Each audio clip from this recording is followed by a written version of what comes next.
we're told in the book of Hebrews, but we can unknowingly entertain angels. What does this mean?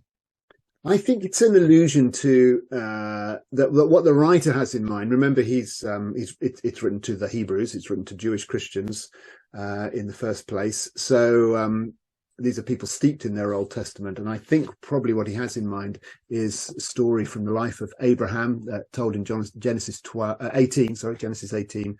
Where three men, that's how they're first described, three men come to visit Abraham, and he entertains them. He persuades them to stay, and they provide food. But as the story unfolds, it becomes clear that one of them is the Lord, who is appearing to Abraham and revealing himself to him, and the two others are angels. And in fact, they're the two angels that then go to Lot and rescue Lot from Sodom before God destroys it. But initially, as the story is told, Abraham, it would seem, is entertaining three people.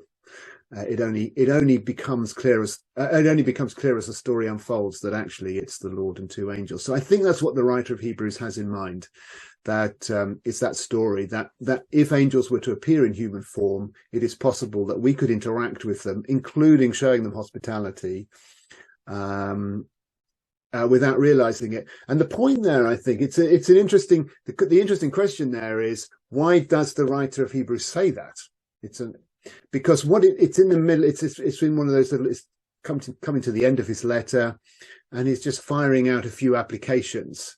And he's telling people to show hospitality, to love one another within the life of the church, to visit Christians in prison, and in the middle of that, the sort of instruction is this reference to angels, suddenly out of the blue, as it were. Not the kind of thing I tend to do in my preaching, It's an odd thing, and I think what he's doing is, the writer there is reminding us that there is more to life than meets the eye, as it were. That this sort of physical world that we see, which for his readers includes a world of persecution, and he's just encouraging them to visit other Christians in prison.